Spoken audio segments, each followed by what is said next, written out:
Okay, you should be okay. Can everyone still hear everyone? I can hear. Yes. Okay. All right, so we were discussing You the guys can let credit me know if they can policy. hear. Thank you. We're discussing the credit policy. Of course, and now we're smart. We're blacked out. We can't hear you. Can everyone hear me? Yes. They should. They'll probably have to go back out into a new video. Okay, so you want me to wait a minute again? We're good. Okay. So we're discussing whether or not to the credit policy 4710 is suspended in its entirety or partially for the rest of the school year. I would say partially, and I think the district knows what parts are important and what parts should important to take out and what part are important to stay in. I think we can depend upon them for knowing which ones to take out. That's how I would go. Okay. Jackie? Partially or fully? I'm for pulling the whole thing. That's just me. But if there's a grading issue or a grading policy issue, then I would say, see if that portion needs to be put in and put that in its own policy, a grading policy, have an attendance policy, and then let the credit policy sit as itself and be suspended. Okay. Mylin? So my question is, and I think Dean was starting to tap on this before we had some interference with the audio, but I wanted to know, I mean, we did get the first quarter of students, and a significant percentage of our students had failed multiple classes. I would like to see the data for the second quarter, but I also know that things have changed just a little bit. We did get Chromebooks. Dean, now does every secondary child have a Chromebook? So we still have some children that opted not to take the Chromebook, but we are in the process of mandating it for our middle school students. So we're going to be working through that over the next week. But a large percentage of our secondary students do have district devices now, and we're excited to see the outcome from that. Just to go back, Ms. Moran did put together a committee on February 8th that was made up of many of our instructional staff as well as building administration. They identified that technology and connectivity issues, attendance coding challenges, and the ability for students to be remote present flexibility, which allows students to log on from home as needed, provided a lot of challenges both for the instructional staff as well as students with regards to the credit policy. And you are correct, the credit policy and the attendance policy are combined in this district, and that's something that after this we could definitely look at separating out. But the credit policy is the one that is of the greatest concern. That was of the greatest concern to the board as well as to administration and to our instructional staff.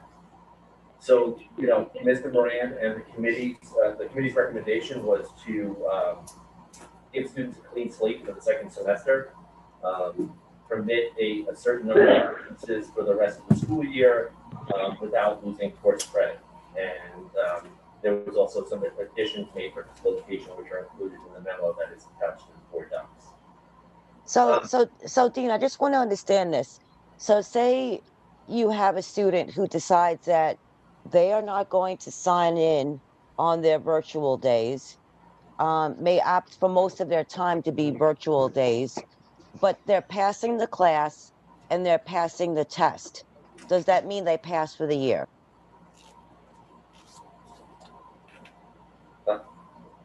That's a very complicated question because student participation is an area that we look to as in grading. Just a final finish of my thought was, we had a committee of secondary educators and administrators who we call it the Student Engagement Committee to look at students' online behavior and online engagement. And they did come up with recommendations that they will be sharing with me that I will also share with the Board of Education as far as some expectations that we have for students while they're at home. And I think that, being clearer with that kind of expectation, both for teachers and for our students, will also help that at-home engagement about what is expected. Is the camera on? Is the camera off? Are you expected to be in front of the camera, behind the camera, and so on. So I think, as we go through this year where it's completely new for everybody, we've been identifying different challenges, and I think when we look at students who are failing, there is a percentage of students who are failing because of performance, but there also is a group of students who are failing due to their level of engagement in the course while they're at home. So we hope that the suspension of the credit policy, as well as some of the recommendations from the committee at the high school, plus the recommendations from the engagement committee, we'll see a significant increase in student performance and academic performance, as well as engagement online, and definitely see a correlation to a reduction in the number of failures. So this committee is not recommending to suspend the whole policy, just pieces of it. Correct. So there's the attendance component and the credit component. So they're requesting that the board suspend the credit component. The attendance component, there are legal requirements that we need to have in place. And that's why those portions should not be suspended. It looks We have a separate so- attendance policy, though. the minimum attendance requirements. We have a separate attendance policy. It looks like, yeah, it looks like they're, and I might be wrong here, but after reading it, is there a reason why there's differences in the attendance? It looks like the attendance is even being changed on here. Doesn't look like they're looking to keep it as regular attendance. It looks like there's other requirements and minimum attendance requirements and changes to the attendance requirements. So the portion that is on board docs is the portion they're looking to suspend. And that would be, it's complicated because attendance is directly tied to credit, receiving credit or not. And that's the correlation between attendance and the credit. But I think the issue that I was having was when we had kids that didn't have technology and using their cell phones, logging on late, they ended up getting marked absent. And those children, I remember asking Linda if there was a way we could do something so that, because a lot of kids, especially in secondary level and the high school level, their parents work full time. The parents aren't home. It's not like the parents can call in and say, hey, my child's at home on the computer. Some of these kids are doing this all alone. Right, and that's what I think where the committee at the high school spoke to allowing students to have a clean slate for the second semester, where they almost start over, like a reset of the clock for them. That way, taking into account any of those challenges that, maybe we. But they're still having those challenges, Dean. They're not like those challenges just went away. The kids are still going to have those same challenges through June. So that was the whole point that the board said, that we didn't want these kids, these parents, or even the teachers to have to feel responsible for that. No, I totally understand that. And I think that, it's two things that they're trying to do. They're trying to reset the clock for kids, but they're also trying to suspend the policies, the credit policy, so that the attendance component does not negatively impact students. Again, we have a separate attendance policy. I know, I'm not talking about that policy. I'm talking about the credit. I know that. component of this So policy. those points, though, that's my point, is those points, that anything that has to do with the attendance, that's one of the biggest things that Jackie just brought up. Sometimes the kids are trying to get on and they can't. So that affects their attendance, and it's not really their fault. It's not the teacher's fault. So why should the teacher have to explain to an upset parent that, it's the policy. You kid didn't show up online. That's not fair to the teachers. It's not fair to the parents. It's not fair especially to the kids. We So agree, and I think that's the intent of suspending the credit policy. The you're intent of doing that saying to leave the piece that we're talking about. And that was not the intent of the Board of Ed. The Board of Ed was asked about that so that we don't hurt anybody. And it looks like we're still going to be doing that, despite our desire not to, if we only do it partially. So, Dean, let me ask you a question, and I don't know if this is a New York City question or a New York State question. Is there a mandatory seat time? That's an attendance thing, though, isn't it? Asking if it's under the state or under the city, if No. there's a mandatory seat time.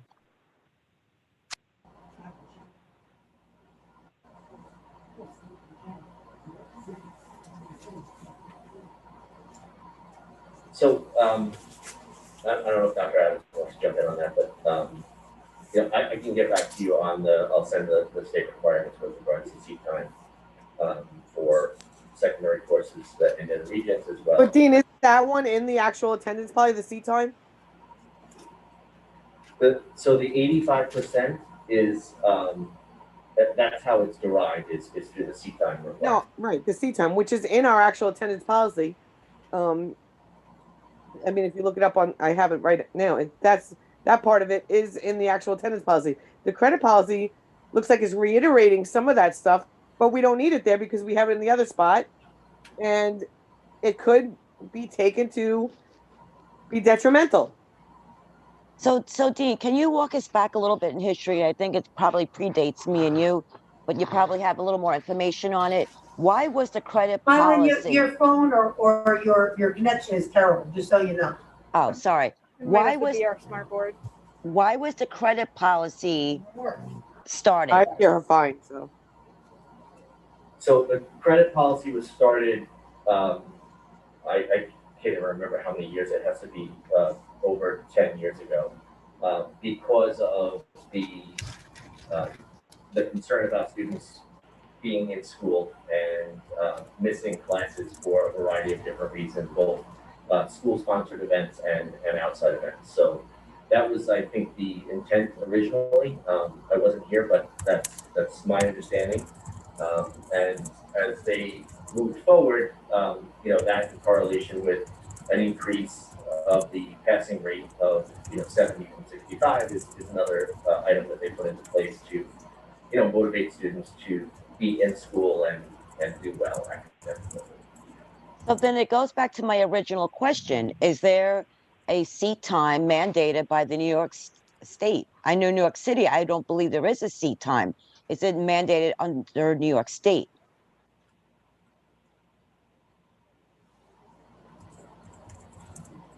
Wait, I got a question. If kids turn in work, can that be counted as active participation, whether they're able to attend a meet or not? Do we know, or is that going to be class by class?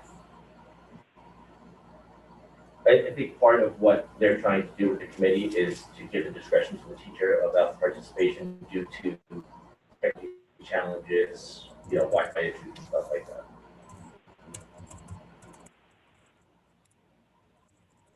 I'm just trying to understand what you're keeping in and what you want to leave. So there is not going to be any required seat time, but the kids have to make sure that they pass their test and do their work. Like I'm trying to understand this, Dean. If you look at Mr. Moran's memo that's attached to the board docs, it explains there is still an attendance component that's required. But what they're looking to do is to reset the clock for kids so that any issues that they had in quarter one and quarter two would. No, I understand that piece, but if the child continues to have technology that they can't sign in, or today they had bad Wi-Fi connection, will they be an excused absence? I thought that there is no seat time, no mandatory seat time per state, as per the state. So Miley, can I read the parts of the policy that I believe are the ones that you're concerned about? So I'm gonna take my mask off so everybody can see better. This is the part of the policy that I do not believe should be suspended. The Board of Education recognizes that the classroom teacher has the primary responsibility to evaluate students and determine student grades. Grading is considered a positive tool to indicate achievement and development in each class or subject area in which the student is enrolled.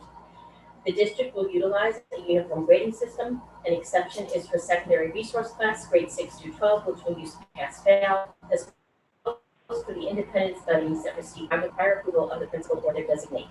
Classroom teachers will evaluate students and assign grades according to the established system.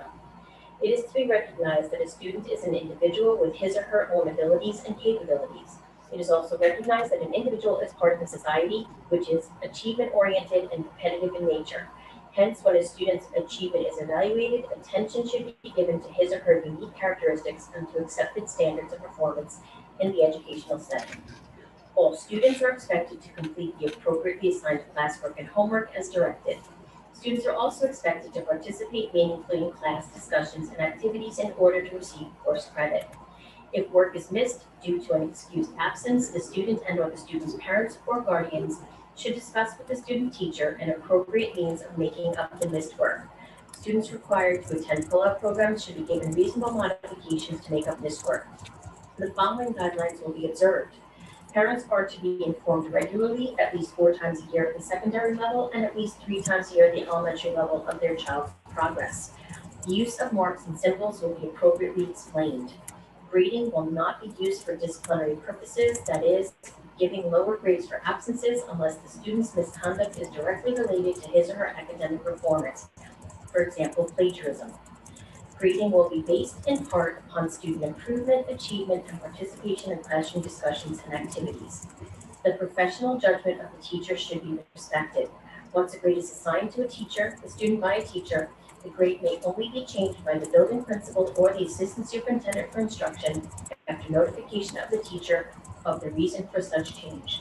Should an administrator enforce a grade change, he or she shall be prepared to report to the superintendent of schools and or the board. Reasonable modifications should be made when the students are involved in pull-out programs. That part should remain because no one is hurt by that part. It just Linda, I'm going to disagree on that because you talked about in there, you talked about participation. And if the kid can't get online and can't participate, then now a teacher has to, what, take that off their grade? I mean, hopefully that, and I'm pretty sure most of our teachers won't hold a kid, won't hurt a kid with this. But if it's in writing and they have to do it, that's a problem. This is, again, what Linda, let me finish. This is what Jackie's talking about. If a child has anxiety because they couldn't connect with the parents working, you're telling them they have to participate. We're now putting that on a teacher because it's in writing. And now it's upsetting a parent. So now we got 3 people because of that paragraph, because of technology issues or whatever may have you. In this time, you know what? I'm not gonna. I've said my point. I think I don't think I have to reiterate it. I'm going to make a motion for it to go the policy to go both ways. You either want to vote for it to be partially or fully suspended. I mean, if anybody has any more questions, that's fine. But the debate as to it, we all made our opinions clear. It's time for a vote. Okay, so I want to understand this. Questions are fine. I want to understand this better. So, Linda, if a child says, I'm just going to throw numbers out there. I don't know the exact percentages. So, say 10% is the participation, right? The rest is based on school homework and testing. If child A decides, well, I don't mind, I don't care about the 10%. I'll do the homework assignments. I'll do the tests. I'll submit those, and I'm not going to bother going online. Mylene, I think that's a little unfair too, though, because you're saying what we're talking about is when it's not the child's fault, which you don't know. You don't know if the child's saying that or if it's No. I'm trying to look at it in both ways. Okay. I see what you're saying. I'm trying to look at it both ways because if the kid has technical challenges, or if a child doesn't want to sign in, which I'm kind of focusing on the participation part, regardless if the kid had technical issues or the kid just decided I don't want to sign on. But saying, hey, you know what? I'll give up my 10% if its participation is 10%. I don't think. Well, all right. Listen, why don't we just vote on it? Whoever wants to go partial, go partial. Can I just say You want to go one in thing? way it's written, suspension of policy portion. I personally was against this and wanted to just suspend the whole policy from the start of the year I said that I thought it would be beneficial to the teaching staff, and I thought it would be beneficial to the parents, and I thought it would be beneficial to the students. And in a year like Is this, there a so many mandate? Is issues, there, I cannot even say let's reset the clock, although Dean, I appreciate that. I do, I really do appreciate it too. I'm just saying, at this point, I feel like it's a policy in place. We have a attendance policy that we're not allowed to touch. The credit policy is not something that every district has. And since we have it, there's no reason this year we can't suspend it with everything going on with COVID. We have so many other issues to focus on. Number one being the mental health issues, isolation, and many other issues that kids are having. And what about all the illnesses? We get numbers every day of how many people have COVID, whether it be staff or children. Why put any more burden on people? I just want to make it through this year as healthy as they can, mentally healthy as they can. If it means that this year everyone gets a little bump or a little help, it shouldn't be the end of the world. We still should have people reaching out to kids. We still should have people. That shouldn't be something we need to be written in a policy. We should definitely, have people reaching out to kids to make sure they're okay. They're not hungry. They're not sick. They're not hurt. This is a very unique year, starting from March, with all the various problems and all the different opportunities that have, some people have more opportunities than others. So some kids are going to have higher grades than others. Is it really fair to say a kid that's an honor student this year maybe got 80s, but last year got 97s? Is it really fair to say that kid doesn't deserve to be an honors next year? We don't know, because some kids can't learn virtually, and some other children, I've heard from parents that they're excelling virtually because they don't have to deal with the social aspect. So there are kids on both sides. There are both sides. But I really think it's something that we should just vote on. We're going to go back and forth. I do appreciate the expertise from you guys and all the knowledge I did. But I just want to understand, coming from what we're hearing and what's coming in, it is a situation that we just want to try to help if we can.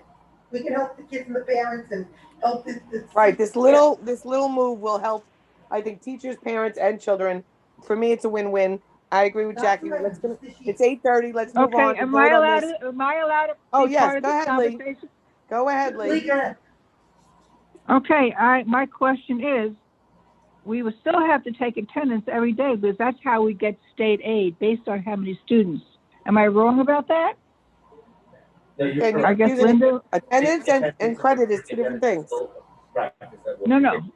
And I agree. I don't want, I don't want it to come across that I was debating the credit versus, but we are in full agreement about the credit policy being suspended and making sure that we're not hurting kids, for those reasons, and that the high school administration and the high school staff feels the same exact way. So, we are in agreement that we feel like we should just suspend those portions of it. I just want to make sure that the legal attendance components are still within some policy. Yeah, that's good. We have a legal if we attendance don't do the policy. We I We asked the have a question. legal attendance policy. Are we using our attendance policy? No, Are we're we talking about doing? the Are we credit policy. following? Are we following the commissioner's attendance policy? Forget Connecticut. The commissioner has rules and regulations based on an attendance policy. Lee, we're not, What? Lee, did you hear Dean? I'm having a hard time hearing anybody. Asking, did you hear Dean? I'm in the room with Dean, Bridget, Reza, and Linda. So I understand you guys can't hear because you're all on Zoom, but you gotta listen. Dean was speaking, and he said that everyone was in agreement about the credit policy because they don't want it to hurt children. The staff, the admin, they were all in agreement. So it's just a matter of that they're gonna check and see if the attendance policy has this in it, then it's not an issue. Because we have an attendance policy. We are not allowed to touch the attendance policy. That's the legal one, not the suspension of the credit policy. The credit policy is not something that every district has. I called and reached out to other districts. We are unique in that we have it. Other districts have grading policy separate, attendance policy separate. We have an attendance policy. I think that's what and a we're credit getting policy that's confused. No one's saying not to do the attendance. You have to do that by law. The attorney told us that the last time. This is the credit policy. If there's attendance components, Wait a let me second. make a recommendation, Wait a please. second. Eileen. If there's a, I understand you guys are on Zoom and you can't see us, but listen. Dean wants to make that a doesn't mean that the meeting recommendation. go Can we willy-nilly. give him the floor, please? So the recommendation would be that we take action tonight to suspend the credit policy and give us until the next board meeting to review the attendance policy to make sure that the legal requirements are in the other policy, and then we can revisit the attendance piece at that next meeting. Perfect. That makes sense, because I think we should follow the commissioner's rules and regulations. well, we do. We have that Ah. attendance policy, and it is lawful because Gersie. I've been on the attendance committee. I mean, I wonder what the rules and No, Jackie, regulations just one are second. for all Jackie, board Jackie, members and not Jackie, show one at a second. meeting, but Jackie, I'm just curious. What Jackie, is that? I've been on the policy committee now for quite some time. We've reviewed the attendance policy, which is I'm just curious. attendance policy has the law that's in it, Lee, like you're saying, from the New York State Commissioner Department of Education. They are two separate policies, and if you look at NISBA and the policies that they recommend versus what Jackie's saying is correct. Not everybody has this credit policy that we have. So Can we just the vote, because we understand you guys are all That's- having I a agree. conversation. I'm not You guys are all having Get a rid of the Again, credit I'm not policy, trying to move on. ask for the last 40 minutes. Well, the rest of us all worked a very long day. Okay, Okay, so let's vote. An hour early. Okay, we're gonna move on now. I wish I had my gavel. I got 4 administrators banging the here gavel that now. have worked long hours all day. I have a So motion why on don't the you let floor. us Here vote, we go. and then you guys can, Jackie, all I have a you amongst motion on the yourselves, please. floor. Jackie, I have a motion on the floor that's to suspend the grading systems policy number 4710 in its entirety, or as presented. Which one would you like to vote on? I'm voting yes to suspending the credit policy. In its entirety, or in No, its as entirety? amended, not from F2, as Okay. amended. So you want the full one? No, say it again. You want it, I want the credit policy to be suspended in its entirety with giving Dean permission to find out what's in the attendance policy. And if need be, we'll add something next. we can do meeting that next To meeting. make Okay, sure that. so in its entirety is your vote. If there's any Okay, other. Jackie, you're going way on. No. Jackie, so then in its entirety, and then we will revisit any attendance portions at a future date in the next meeting. So in its entirety, that's your vote. Mylin, Mylin. Mylin, I am voting in favor of whatever the committee will put forward. I am okay, not an, so I'm you're not an, voting as presented. right, Fine. I'm not an Good. Next, educator. Mark, are you voting for it as presented or in its entirety with the attendance to be revisited next meeting? Actually, just what Jackie said. If Dean goes along, just what she said. Okay, Lee. I'm going with what Mylan said. Okay, I'm going to third Mark and Jackie. The attendance policy is suspended in its entirety. If there is any, not attendance, I'm sorry, policy number 4710 in its entirety. If there are any attendance issues, those will be added to the attendance policy at the next meeting. The next one is recommended action personnel matters. Schedule 1. I need a motion and a second to approve personnel matters, Schedule 1, resignations, terminations, leaves of absences.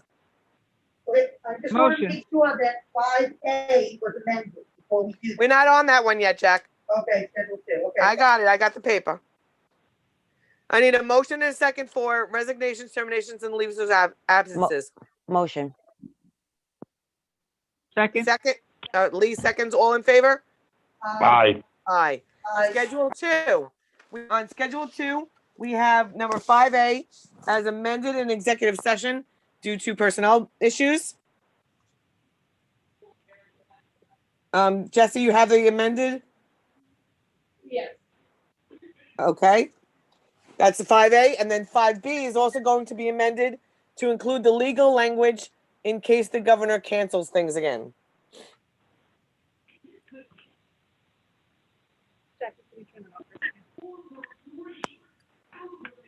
Jesse, you have those two amendments? Yes, I do. I was just waiting for the mic. Okay.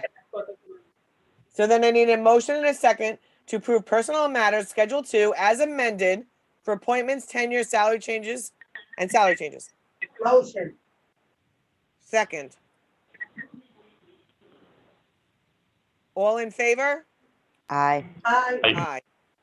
Okay. Next, consent agenda. I need a motion and a second to approve items 2 through 13 for discussion first, actually. Motion. Second, and now we'll do some discussion. I do have a few questions on the consent agenda. Jesse, first of all, we did add some resolutions to the end. Correct. There were 3 additional that would be consent agenda items. Can you quickly email those to me so I can see them again? Yeah. And then give me the numbers, 2 through what number? But here's my questions for Linda, Please, Dean, please whoever. email the board those 3, please. Yeah, she's gonna do that. The first question for number 2, I think that's great on the consent agenda, but we've had some things donated, Dean, so this may be you, I'm not really sure. I want to know if there's any costs associated with it, like installation, lighting, maintenance, a ceremony. I don't want to be blindsided by any additional costs that we don't know about by accepting this donation.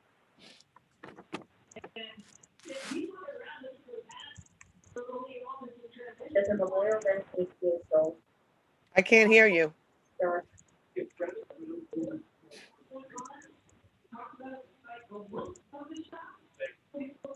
okay, so there would be very minimal cost for a concrete pad that our ground folks will install themselves with a couple of pins, bolts that go up to the bench.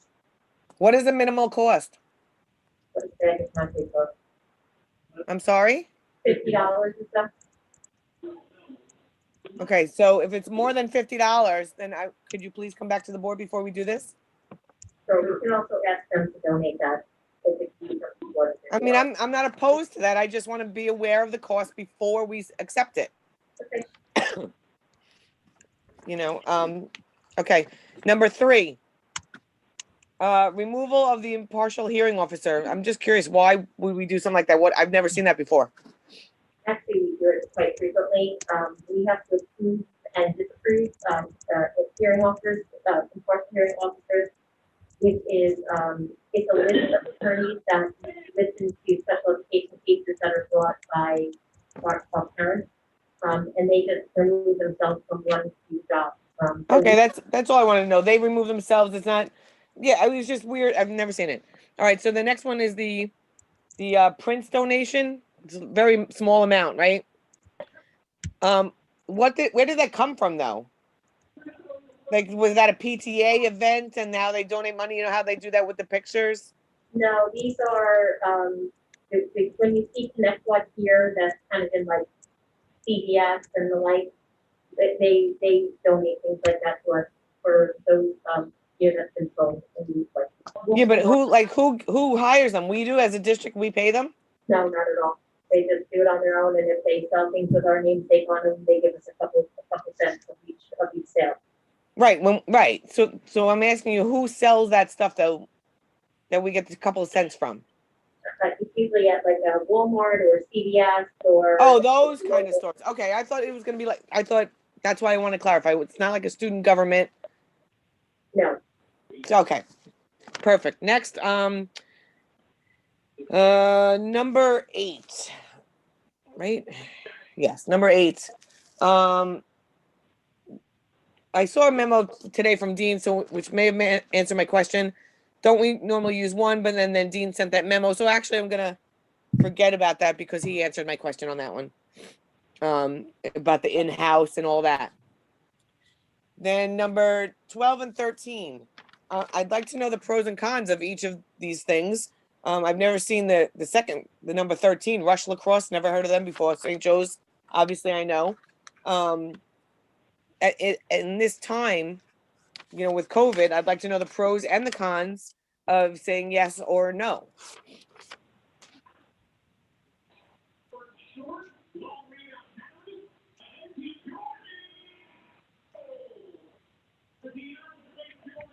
Did everybody hear that question? Hello? Can you hear me? These are two for-profit, not-for-profit organizations who are trying to use our fields to help our kids increase their skills in soccer, basketball, and lacrosse. Right. So what is that's a pro that they're helping the kids. What is the con? Is there any Here is some kids during Eileen? holiday breaks and yes. policy, it asks for, that you're not allowed to use the facilities during holiday breaks, and that's why these exceptions are being, brought in front of the board. Linda, I'm sorry, I didn't hear all of that. I mean, is this something that we normally do without COVID? Both Because organizations. our policy have- says or not during they're times that we're not there. Organizations that work with our students. Right, but doesn't our policy say not during times of school They closure? would even be on the board agenda if they weren't not-for-profit that work, with their, they follow, everything else follows our policy. The reason that it's here is the exception is they want to use the field during, school closure, holiday break. Right, so is that gonna cost the school district anything? Soccer, basketball, I think we approved. Did you hear me? Is that gonna cost us anything? We already approved this when it was a different sport, not 2 months ago. So it's the same thing. Okay, It's just, now it's new, who do we approve that for, But just Jesse? a heads up. I don't remember. same team, same teacher, QIO. Okay, all right, that's all I wanted to know, and we had no problems, no issues, correct? Nope, they sent in their COVID guidelines and everything was good. Great, okay, so I have no pulls on that. I just want to make sure that we all have the extra 3 that we're gonna vote on probably separately, I believe, correct? The consent agenda, and does anybody have any more questions for the original consent agenda items? No, Okay, so did everybody get the email for 14, 15, and 16? yes, Okay, are we voting on those separately? yes. Okay, Yes, so at this time I need a motion to I accept. did not, I did not receive those 3. Well, go look, it's on there right now. I just got it 2 minutes ago, it said. I looked at my email, I don't see it. Refresh my link, because I'm telling you, it just came through 2 minutes ago, it says. Well, I'm gonna do the first part anyway, so I need a motion and a second to accept consent agenda items 2 through 13. Motion, second, All in favor? aye. aye, Aye. Mark? Aye. Mylin? Mylin? Wait, so all these eyes are approving? 2 through 13 only, Mylin, 2 through 13. The Okay, 14, 15, and 16, we're gonna do separately. gotcha. Okay, so I'm an aye for the 2 through 13. Right, that's what I thought. Okay, so now, I can read this out loud, right? Okay, so consent agenda item number 14. Motion to reconsider that the Board of Education hereby approves an independent medical exam pursuant to Educational Law, Section 913, being conducted for an employee. I need a motion and a second. I'll motion.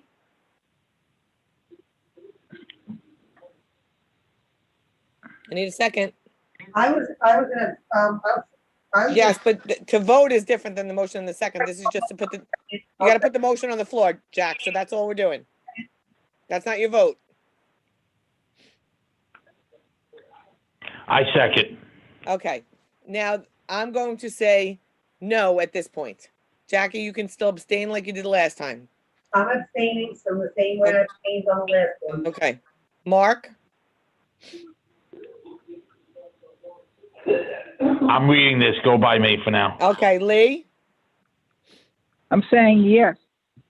Okay, so Mylin? I'm gonna abstain because I don't have enough clarity on this one. Right, okay, so we can actually do it to table then. Do you want to wait and table and get clarity?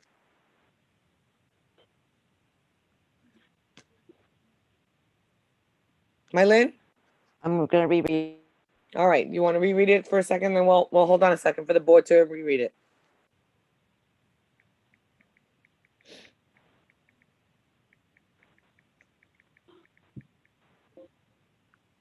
I'm okay with getting clarity on that. Okay, so right now we've approved it. So we Uh, can pull back the approval and table it until we get clarity. That's what I'm asking. That's what Mylin said. I'm actually okay with that as well. yeah, I'd like to table this. I'm not very clear on it. All right. I have a lot of questions. So that's me, you, and Mark saying that. So just to be Actually, clear, yes. Jesse. I'm going along with everybody, so that's fine. Okay, so just to be clear, then that the 913 is now rescinded until we get more clarity, and then we will vote on whether or not we're going to do the 913. That's what I just got from Mylin, Mark, and myself, correct?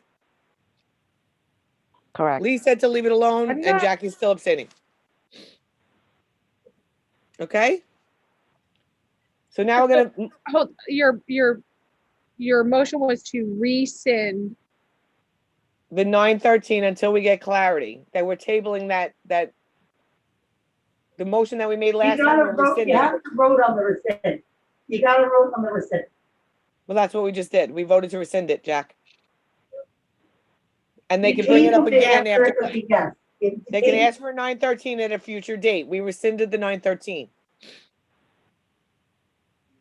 Well, I didn't get a motion to rescind. I don't have Okay. a motion or a All right, I'll second start to it over. I need rescind. a motion and a second to rescind the independent medical exam for a specific employee so that we can get clarity at a future date. And then can ask for it again. Admin can put it through again, but at this point, the board is making a motion to rescind. So I need a motion and a second for that. Motion. Why can't we table this? Well, it is going to be tabled. Well, you have to rescind it because we already voted to do it. So it's either you do it or you don't do it and wait. If you don't do it, you gotta rescind it. I'll I- second it. I'll second it, because I'm abstaining anyway. I'll second. Okay, so now, all in favor? Aye. Aye. Abstain. Lee? I'll abstain. Mark? Abstain. Okay, so now it fails, so the 913 goes through. Okay, Oh, wait, Next. wait, I did it wrong. Wait, I won't, oh, yeah. No, Never you mind, didn't. I did right. you said the same thing, Lee. Okay, So, okay, that's fine. The next one is consent agenda number 15. I need a motion and a second to consider that the Board of Education conduct a confidential investigation as more fully discussed in executive session. Motion. This is the one I wanted to table. Correct. So do you want to table this? I'm tabling it. Okay, this one is tabled. I okay, agree with the table. Okay, it's tabled. Can I Number 6, motion and a second to table it? I need a motion and a second to Motion, table. table. number 16 should be tabled. It's number 15, Lee. We're on number 15. We're on 15. Number 15, Motion, I'm motioning to table it. Lee, I'm thinking you're agreeing with me. Yeah, I know, I I need agree a- with that. I need a motion and a second to table number 15, please. We Motion. have a motion, just a second. All right, Second. so Mylin is second. All in favor? Aye. Aye. Aye. Aye, Now, I Aye. need a motion and a second to suspend the wrap room program for the remainder of the 2020-21 year. Motion. I'm a Second. second, Okay, all in favor? Aye. Aye. yes, aye. Okay. That's it for the consent agenda. The next is public comment. Jackie, before I read the public comment, I'm gonna ask you to keep the people there to their 3-minute limit because I'm not there and I can't see. So, Okay, I'll tell them, they're here, I'll let them speak one at a time. yes, right, so can you just handle this part? I'll read it and then you're gonna have to handle the part because I can't see anybody. This section of the agenda gives the Board of Education an opportunity to recognize persons who wish to raise a question or to make a brief statement on matters including, but not limited to, agenda items. The time available will be limited to 3 minutes for one or more topics. Our time limit is 30 minutes. So up to 10 people for 3 minutes, or if we have less, we'll let you go a little over. We're not that strict. Persons wishing to speak are asked to adhere to the following guidelines. Step to the podium. At this point, I don't even know if there's a podium there. Address the board president only. That's, you just address Jackie, please. You may address one or more topics, but you have a short time allowed. Do not name individual employees, parents, or children. No names, titles, positions, grades, or buildings. And the board has the final decision in determining the length of time, the appropriateness, and the suitability. So, Jackie, I'm going to leave it to you to let me know who's up.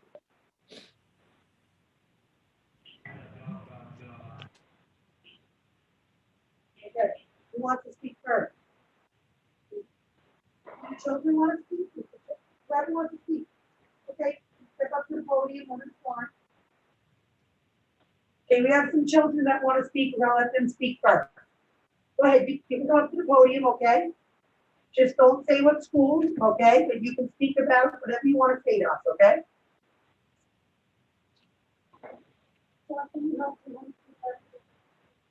The mic should be on.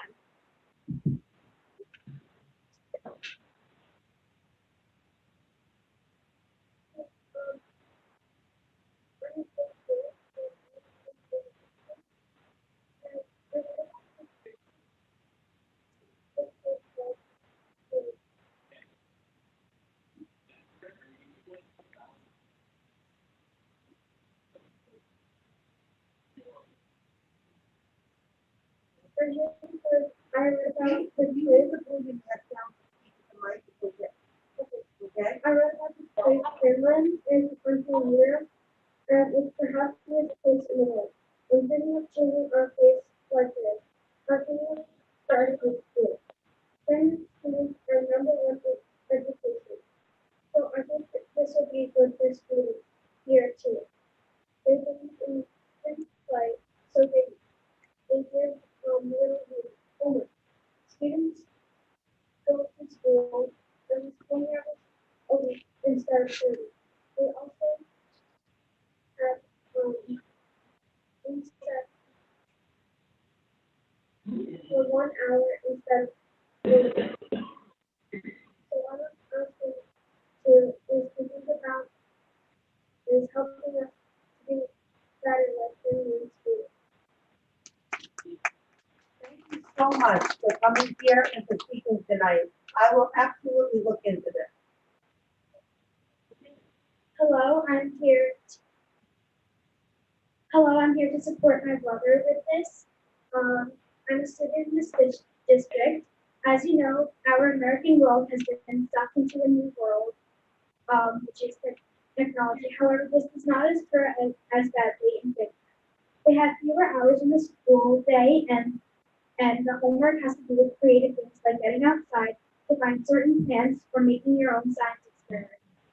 You remember more and your brain isn't exhausted by school. This Finland lifestyle can cause less stress, less anxiety, and less being on screens, which are problems that we are dealing with now. So we are asking you to help our school community with less homework and more creative off the phone homework with a little bit of shorter hours of school, and we will see our community improve like Finland schools. Thank you. Thank you so much for coming and speaking. I appreciate it. We all appreciate it. Is there any other students who want to speak? Is there any other parents who want to speak? Or student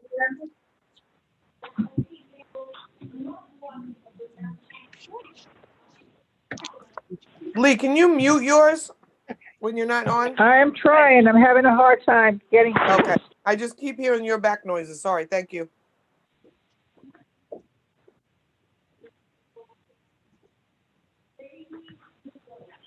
Can you hear me? Yes, go ahead.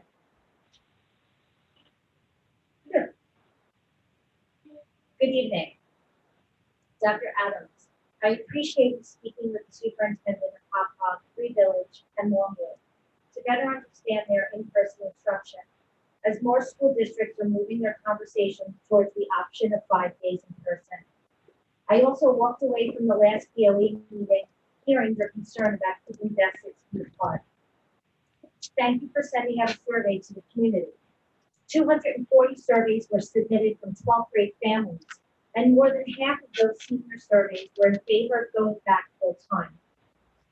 My ask of the board is to please consider allowing a third option of full-time in-person for all current high school students to finish the year with a double layer of protection of masks and physical barriers on the desk without the distance of 6 feet. Let's look at 2 reasons why: the science and the data. In addition to wearing a face mask, the American Academy of Pediatrics stated there's no clear science on what a safe distance really means. Their recommendation is 3 to 6 feet between desks or use plexiglass barrier on the desk. The CDC issued new guidelines last week for safely reopening schools. The document includes a color-coded guide to help schools determine when and how to return to an in-person learning based on levels of community transmission. In communities with low levels of transmission designated as blue or yellow zones, schools can open fully in person with use of masks and physical distance to the greatest extent possible, although a 6-foot distance isn't strictly required between students. CDC defines low transmission as 9 or fewer cases of COVID per 100,000 people in the population, or a testing positivity rate of less than 5% in the past 7 days. If I can turn your attention to the first handout, dated February 21st, Governor Cuomo announces for the first time since November 23rd, a statewide positivity rate of 2.99, dropped below 3% for the first time. And furthermore, Long Island rates are below 5%, which speaks to the new guidance of the CDC about schools being able to reopen fully in person with a local rate of under 5%.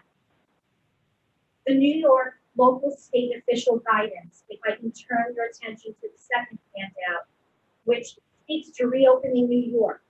If you take a look on the mandatory first paragraph, and I quote, ensure that social distancing of at least 6 feet or a physical barrier is maintained between individuals while in school facilities and on school grounds.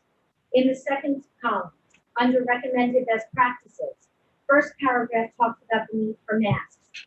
The 6th paragraph, starting with modified, and further states so that individuals are at least 6 feet apart in all directions or separated by physical barriers.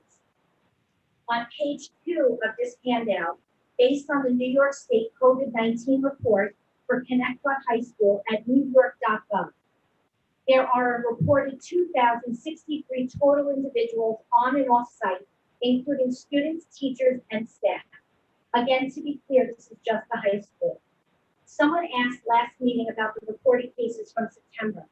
It was reported from Connecticut to this site from September 8th to February 10th of 2021. In a 20-week period, 163 students, teachers, and staff tested positive, averaging 8 cases a week. Fast forward to January 28th to February 10th, we averaged 6.5 cases a week. And from February 4th to February 10th, it was reported we averaged 6 cases a week. We are trending in a positive direction. I applaud our Connecticut administration and school officials for reopening schools during an unprecedented time. It's a balance between the physical health and the overall mental health of our children, isn't it? We all mitigate the risks for ourselves and our families every day to stay safe. We don't live in a bubble. Currently, upwards of 375,000 Long Islanders have been fully vaccinated. Governor Cuomo is loosening local restrictions, and we are seeing more examples of locations opening up as time goes on without 6-foot distancing in place based on the science and the data. We are in a much different place now versus 1 year ago, as well as now versus September. I close tonight by asking you, Dr. Adams, and to the board, on behalf of my 2021 seniors, please consider and put to a vote allowing 3 options, if not just for seniors, then for all high school students. With 3 options, families will have a choice. You choose to stay virtual. You choose to stay hybrid. Or you choose to go full-time while still having a double layer of safety protection. Wearing a mask and accepting the New York State guidance to allow a physical barrier on the desk without the distance of 6 feet.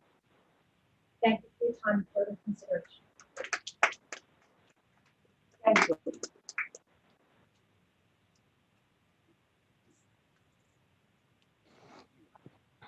So, where do I? Can you see us? We are hiding. Behind our mask, behind our shield, 6 feet apart. Can you hear our voice, our cries? It has been a long, hard year. This virus has consumed us, our families, our friends, and our youth. We are here, our last year of school. But what does that really mean to us? It means the world. It is the last year we get to spend with our friends we have known our whole lives. To experience all of the exciting things this year has to offer before we take the next big step in our lives. To you, it means nothing. Our voice cannot be heard because we're suffocating, we're drowning, and we're alone. Where is the hope? Where is the strength that we should all have together as a district? We are not important to you. What more can we do to be heard? The world has been in turmoil almost a year now, but through all of this uncertainty, there was still strength in the hope of hospitals, nursing homes, and other outpatient care.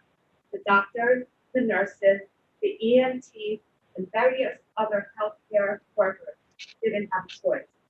They were scared, but that was their job, to save lives.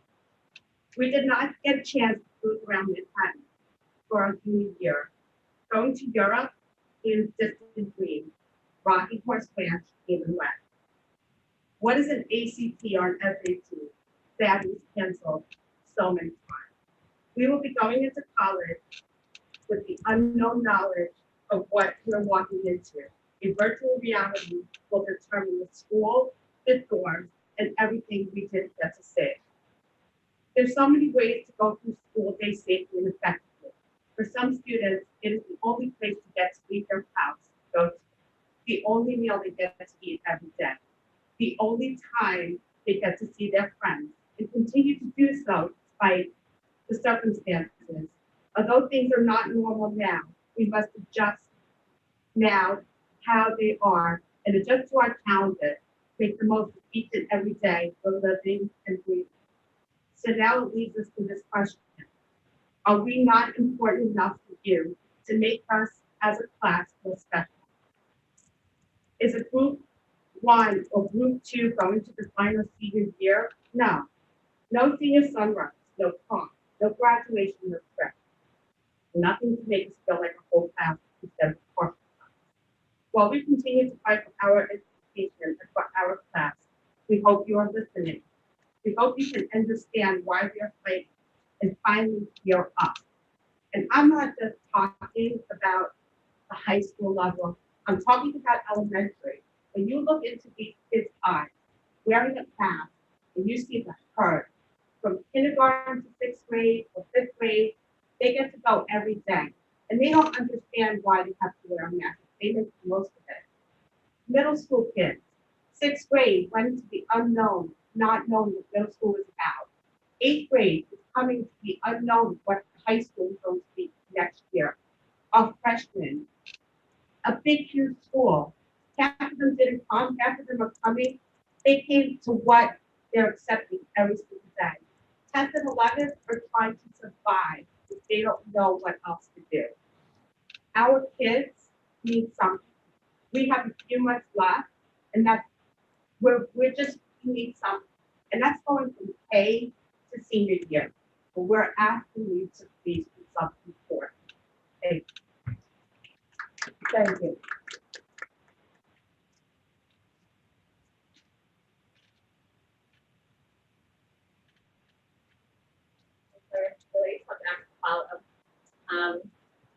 I am going to speak on behalf of my senior daughter and her friends, but I happen to course, lived with her, and I had no idea how she was actually feeling. So when I did ask these questions to a group of young ladies that she's been in school with since pre-K, I was really like shocked. So this is direct quotes from them. For me, there is uncertainty, but nothing is being addressed. For years, I have watched the upperclassmen go to the Rocking Horse Ranch, and at that time period, as the time period passed for me, nothing was said. I mean, we kind of knew that we were not going on a trip, but it was just overlooked, and everything's getting overlooked. We have nothing to look forward to. We hear that maybe something is in the works regarding prom, but we are with our friends from other districts and that are at other schools 5 days a week, and they have a date and a place for the prom, so it makes us feel left out. There's always a feeling of limbo for us. Right now, that feeling happens every day. We know the date we are graduating. I know that it's still early, but it has always been known, and right now it feels like is there ever going to be an end to this? In school, we just kind of do the work to get it done. It is set up, we're just doing Google Classroom, and it is to no fault of the teachers because they are doing two jobs and in a new way. The students say that they do not go to school because it's not enjoyable to them. They say that it's depressing, and when they walk in, that's how they feel. When they walk in, all the memories of previous years flash back, and they realize that it's senior year, and this is it. And sometimes it's just easier to not deal with that and not go to school, and that's probably the kind of problem. School right now is lonely, and all the fun things about senior year aren't there. There's just nothing special about being senior. School is depressing and sad. The class sizes are small, and it's awkward to have a conversation with a classmate, and it's awkward to have a conversation with the teachers. You feel disconnected from everyone, and you have no choice but to sit on your phone because no one speaks to each other. When I have a good day, I still end up being sad because I know I'm only with half of my friends in the class. There is no motivation at all, nothing to look forward to. I wake up every day and say to myself, should I go in today? And there have been times that I've just taken a week to do virtual. Let me talk about the virtual days. I can't learn from home and sit on my phone every period. I end up watching Netflix or taking naps on my off period. The only time I ever actually learn is when I'm in school with a teacher. It's very hard for me to do school this way.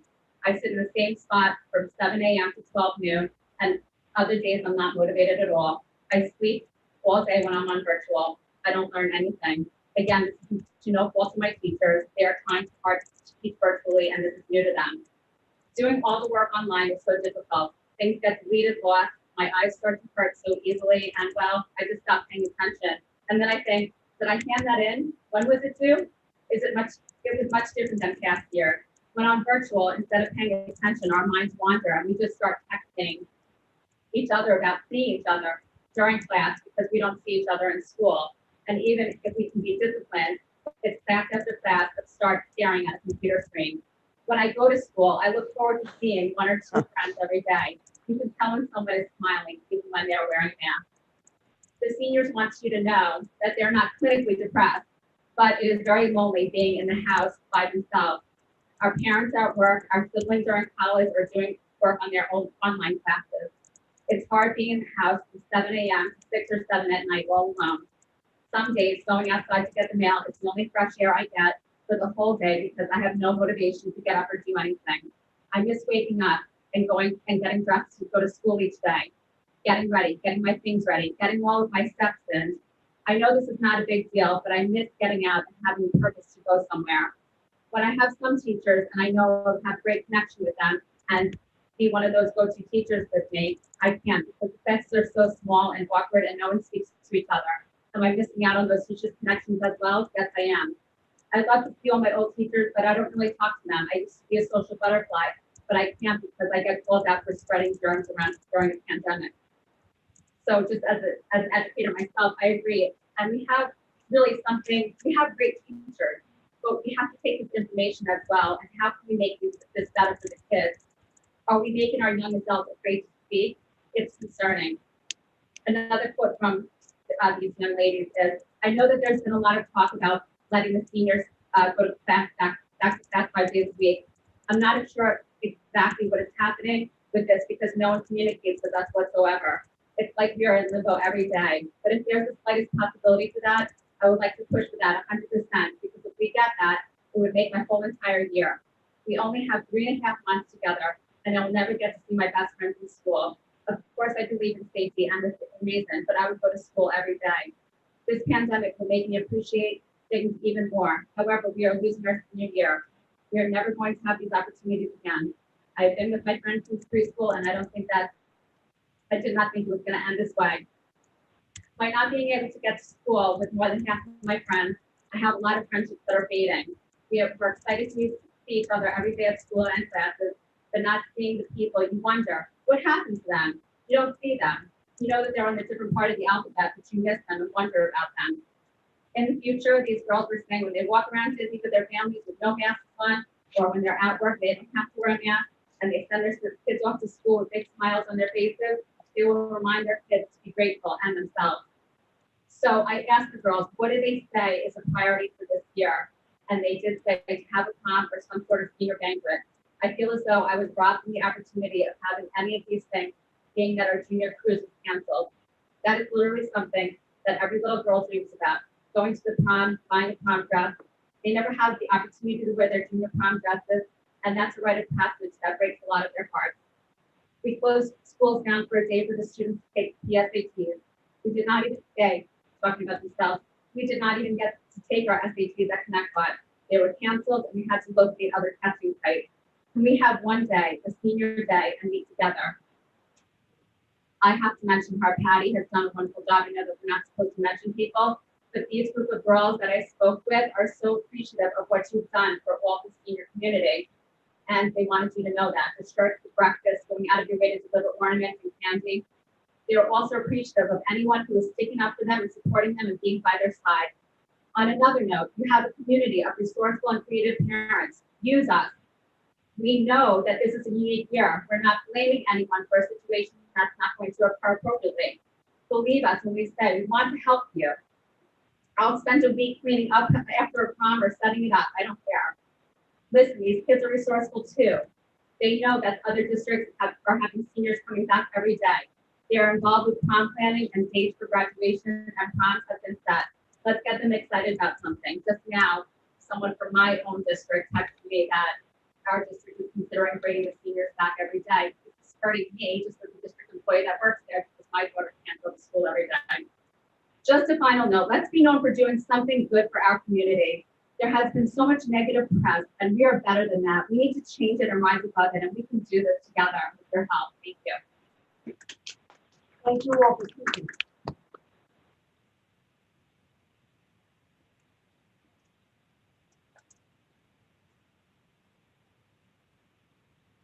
Eileen, do you want to move on to new business and then we'll do board? Do you want me to talk now to Board of Ed topics, or you want to do the staffing program? She hearing it? She should. I believe that Mr. Kolahikar's two presentations are quite quick. So I believe his two presentations are quite quick. So maybe if you do want to. Sorry, so let's go ahead, you speak first, and then we'll go to Board Ed speaks up.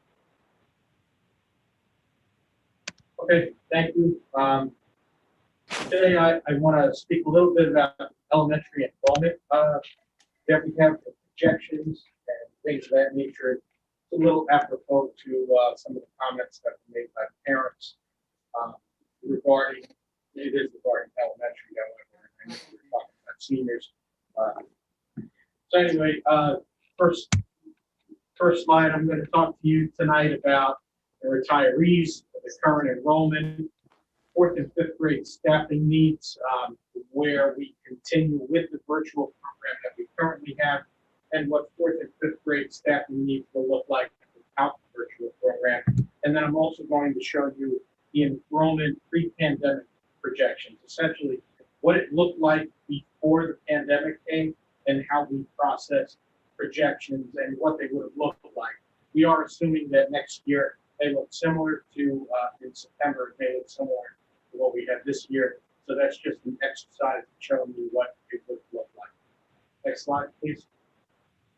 The retirees that have come in from the instructional ranks this year so far, we have 1 administrator, 6 elementary teachers, and 1 each at each of those discipline, science special ed counselor, music teacher, and a nurse. So you can see that, despite the retirees, those are positions that will need to be rehired once these individuals leave on their retirement. Yes, ma'am. This fourth and fifth grade, this is for next year, correct? Are we already discussing that we're not gonna do, we're doing this year? We're gonna, That's part of what okay, that's part of what I have in the projection, just so the board can see exactly where we are. So currently, next slide, Jessica, please. Currently, this is what the enrollment looks like at the elementary level. We are talking about the elementary general ed program. And if you recall, fourth and fifth grade right now is split, where one teacher is teaching in 2 different classrooms. So we are talking about doing something different for next year. So, there are virtual students right now. We have roughly about 283 virtual students taught amongst 12 different classrooms. We have 2 at each grade level. We are assuming that that's going to continue for next year, but this is what the current enrollment and sections looks like. So for next year, next slide, Jesse, please. well, we gotta find that out. There's no guarantee that people are gonna wanna stay virtual once people are vaccinated, if there's herd immunity, or, you know what I'm saying? So, Jack, you're 100% right. That's why I did it 2 different ways. I made an assumption that these people are going to stay virtual, and then I made an assumption that no one is staying virtual. And I'm going to show you both projections based on. I know that me and Linda spoke about the fourth and fifth grade in depth or something, but I think that's something we really need to make sure doesn't happen again like this year. I think we're all on the same page. So the screen went blank, so I don't know. Hold on, I have extras. Okay, there we go. So now, what you see is the enrollment summary. This is the projected enrollment for next year, the 21-22 school year. And I did still keep the virtual classrooms the same. There's no way to know who would opt for virtual next year. So I just made an assumption that the same 23 people at Boston, for example, want to stay virtual next year. There might be more, there might be less. I really don't know. But for purposes of this exercise in the enrollment summary, I wanted to show the board that we used a divisor of 15. We are trying to hold very fast to the CDC guidelines. This year, we used a measure of 16 in the classroom. We were able to socially distance people in the classroom if there were 16. So we used 15. And our section, you can see, they're averaging around 12s, 13s, 14s. And for the most part, I mean, idle hour is significantly less. There are 2 sections there at 9 for kindergarten and 2 sections first grade for 9. Based on the enrollment that we currently have. But again, as I said, most of the classes there are in the 12, 13, 14 range. Just next slide. Thank you. So this chart represents the number of additional staffing needs that we would need if we were going to keep the virtual option.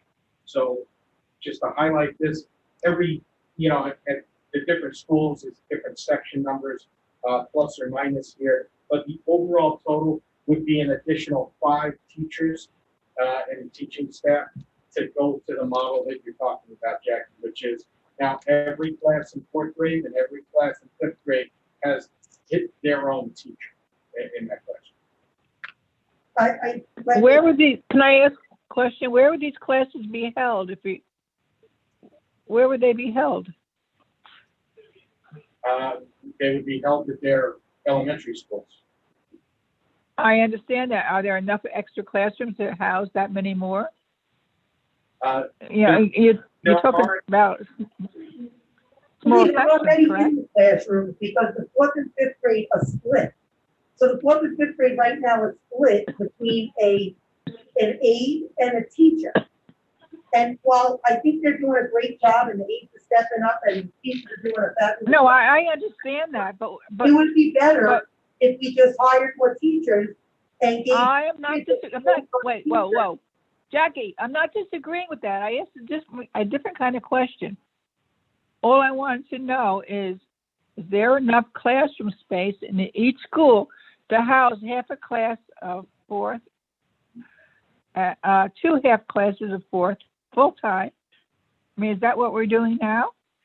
Yes. No, what we're doing now, is it what we're doing now, or do we have an aide in the class in the afternoon?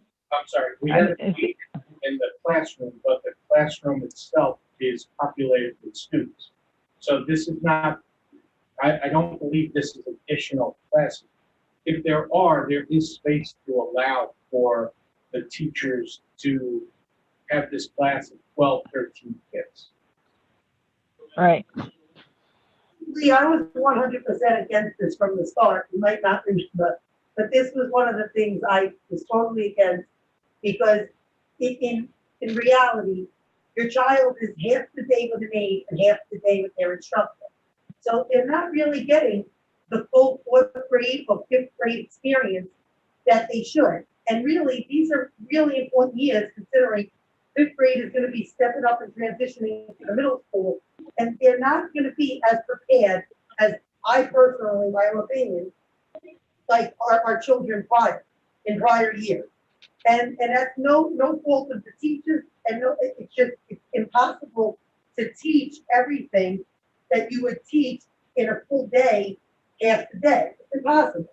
And as a parent of a fifth grader, I gave my opinion to Resident Dean and Linda many times. I was not for it, so I would be for looking into what we could do to make sure that fourth and fifth grade next year have full-time teachers. So, Jack. I'm not disagreeing with that. I just wanted to know if there was enough classrooms, how they were going to do that. That was my only question. I understand, Lee, and the truth of the matter is, right now, they're already in the classrooms, for instance, in most of these elementaries, because the class is split and you have a teacher, and I'm saying I'm being here, but they're running back and forth between 2 classes. So you have to give those teachers a lot of credit. I don't know if I would want to be a fourth or fifth grade teacher this year, personally. I mean, you're really being cut in half and running from class to class. God bless. Thank you for what they're doing, really. So Reza, I have a question.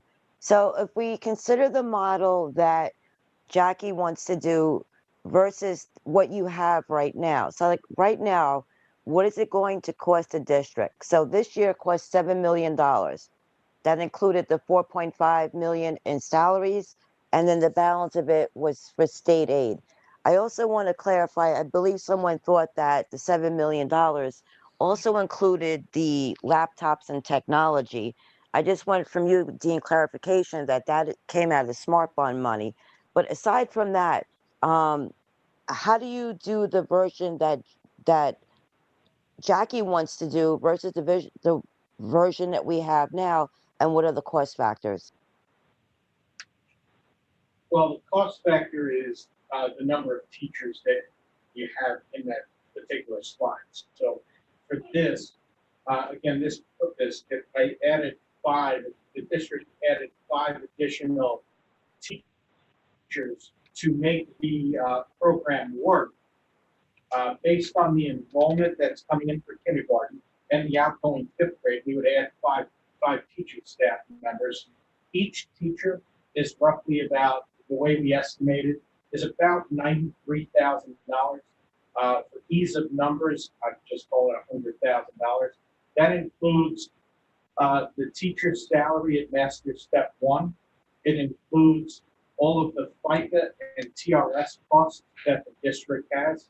And then it also includes the cost the district incurs for a family medical plan. So one teacher costs roughly $93,000. So 93 times 5 is whatever. I can't do that quick math right now, but it's about $450, almost $500,000. to go to the program that we're talking about, the Jack. So you're taught, so the 5 teachers, that would be enough to cover all elementary buildings? So we're talking 7.5 million? We believe so, based on, again, the enrollment, the projected enrollment that we currently have, as you saw on the previous slide, and the incoming kindergarten staff. There might be some shuffling around, so as you can see from this particular slide where I'm talking about the section changes, you know, Cherokee is going to be up at kindergarten, but they're going to be down to first grades based on the enrollment and based on the number of kids who chose to stay virtual. Now, you know, Jack, to your point, I think that what you were going to ask me for, I'm sorry, I wasn't thinking that way, so I didn't do it. But I will get that information for you by putting the virtual kids back into the program to see how many kids, you know, or how many teachers there will be more. I mean, I hate to keep first people survey again. I know the community probably has had a survey, but the reality is you might want to call, survey, ask these students or send emails. I'm just saying, I mean, however you guys do it, just to find out. In reality, in September, do these children want to stay virtual? Because the reality is between vaccines and between the amount of people who haven't had it, who haven't seen anybody, and many other things that I'm hearing through other sources, I'm thinking by September, things may look a lot different. They may not until next January, but we really need to ask those people, maybe this year they had to stay virtual. They may not want to stay, but they have to commit to a full year of virtual, and I don't blame them whichever way they want to go. But it's really something we need to find out, because we might be able to, it might be half the amount of students, and those teachers might be able to move back in and out. You know what I'm saying? So No. Reza, speaking to what Jackie is saying, then that's a possibility of, say, for argument's sake, all those kids decide to come back, then it could be significantly more than 5 teachers. Yeah, and just so you're all aware, I learned how to use Google Forms, and I'm really excited by the survey idea, you know, so thanks.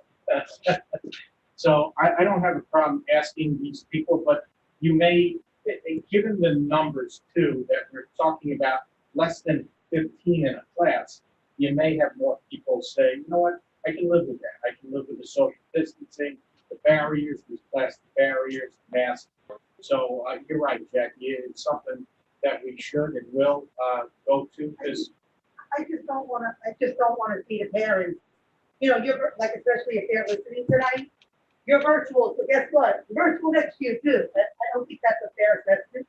I think that they, you know, and I really believe in, obviously, you know, parental choice. The parents want to make decisions, or they might say, you know what, we don't want to make decisions for all this, because we want to see what the numbers look like. And it could be drastically different by absolutely, and I think that's a great idea, which is, you know, we should try to find out, get more of a comprehensive look at the virtual program and stuff. We may have significantly fewer kids that don't do that with parents.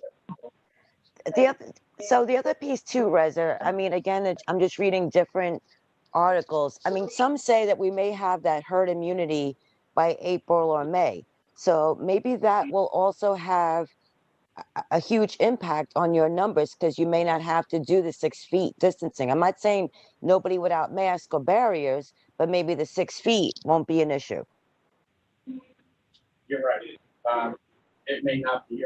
Our problem is that we're trying to operate now and making decisions for 6 months from now, which is somewhat difficult, but I think the survey is probably going to do at this point. So I'm happy to work something out and get that out to those virtual parents.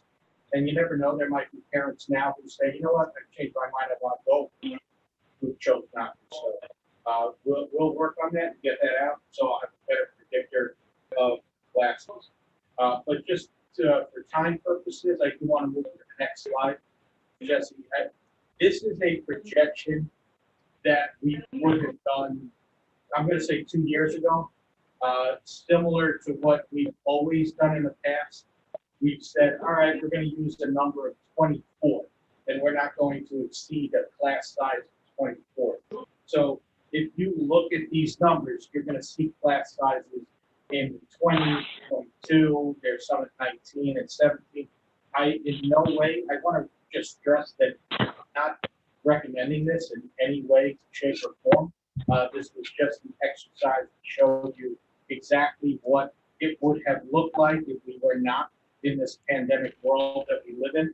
So Jesse, if you go to the next slide, you'll see that in this particular case, we would be down 23 sections.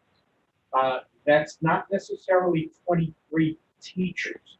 So I want to make sure that I'm clear that right now we have reading teachers, we have science and engineering, CQuest, and our math specialists who have taken on these roles in the elementary schools so that we can keep our class size down at the K-3 level. They would go back to their responsibilities as reading teachers and the like. So it's not that we would lose 23 positions, it's just 23 less sections if we were not in a pandemic world.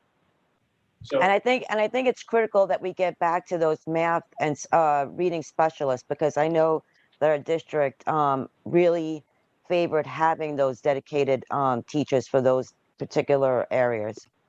there was certainly a need for them, and a lot of them are clamoring to get back to the work that they were doing, and especially given that this year has been the way it has been, we're going to have more of a need for that additional support next year. So we are going to look into that, but again, given the circumstances that we're currently under, we want to just make sure that everybody's safe and getting what they need. So as the final slide will show you, this is what we talked about today, the retirees, the current enrollment. I did talk about 4th and 5th grade staffing with and without virtuals. And then also I showed you what it looked like in the pandemic projections. So I want to thank you for allowing me to discuss this. If there are any questions, I would be happy to entertain questions.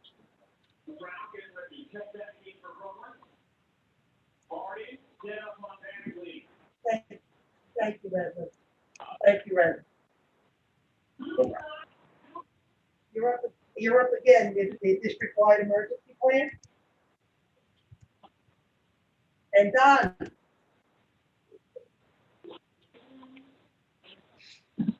Okay, so thank you for having me. It's always nice to present twice. So the governor had made a decision back in September. So first slide, that's back on September 7th. The governor signed into law this new public employer health emergency plan. I had spoken with Don and his team and the administrative team, the emergency plan team, to determine what the governor had basically said is, should we shut down in a similar fashion to what happened last March? Who are the essential workers that must come into work? So the purpose of this was to prepare a plan for the continuation of services. And we were to determine essential versus non-essential workers. Next slide, Jessica. So the first thing that I want to make sure that I reiterate is that essential doesn't have a value. I don't want people thinking that by essential, we mean these people are important and are necessary versus people who are non-essential and not important or not necessary. So what we've done is essentially replace the word in our heads essential with in-person. Who has to be here to do the work? And there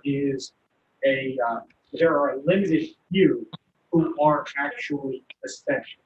So again, if the governor were to shut the state down, which we all believe is likely not to happen, but if he did, who are the essential workers? And I just show you as a means of saying essential is not important, those two aren't equal. Teachers under this plan are deemed non-essential, which means they do not have to come in. It doesn't mean that the work they do is not important. It is very important. As a matter of fact, they have the biggest group of individuals who will be doing work from home virtually And if anything, we've shown that we have that capability at this point. Just next slide. So this plan, what it is, the governor has required that districts put together a plan and notify unit heads by February 1st of 2021. We had met as a team, we put together things, and I sent an email to all unit heads for their review on January 29th. So to this point, I've had further discussions with them and made some changes as per the needs of the district, and who is essential and who is non-essential. So they continue to have that conversation with me. I am discussing this with the board tonight because we do have to post this for 30 days for the public to review. And then the board, by April 1st, must approve this plan. So I planned with all the board members, not me, Jesse, I think you did, correct? So Jesse has sent the plan to you. I will be asking that it be placed on the website tomorrow for the public to review. And then the board will approve, hopefully, the plan on the March 23rd, 2021 meeting so that we are in compliance with the governor's request. That's the final slide. Thank you. So again, the governor signed this into law on September 7th this past year. This is to prepare a plan for continuation of services based on events that occurred last March. And it was a determination of the essential versus non-essential workers. And as I said, a copy of this plan will be placed on the website for all public, whoever wants to view the plan. And if they have questions, they can certainly email me directly, or I will send them all to Don Flynn's office. Any questions? Does Don or Adam want to speak? Not putting you on the spot, because you have anything there. Thank you, guys.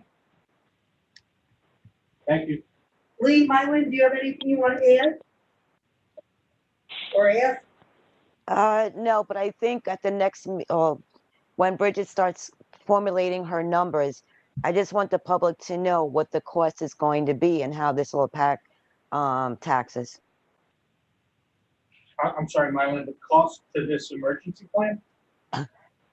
No, just I'm sorry, going back to the other plan, just what the cost is going to be to the district and how to impact the our financial plan going forward.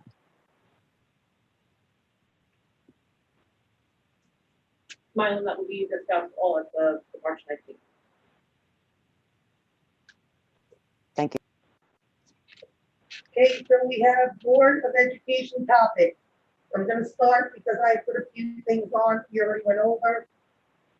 I was asking the superintendent if we could look into returning special ed, returning to small classes.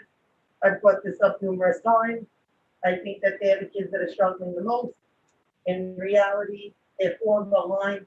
So we could look into the special ed, small class sizes, and really get a handle on what can we do, what can we maybe see by March 9th, what we can come up with. Okay?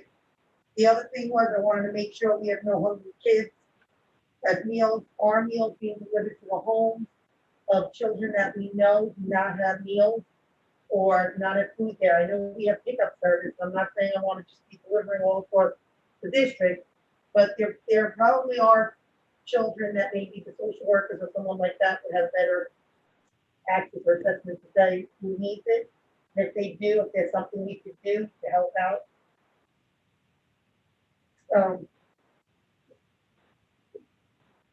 So I know during the cruise that we're looking at it, we did a bunch of deliveries. Mr. Flynn actually volunteered for some deliveries during when we were really using those, and there were some parents who called us to say that they had no way to come and pick up anything. So if there's extenuating circumstances and parents really can't come and get the food on their virtual day, we can certainly take it.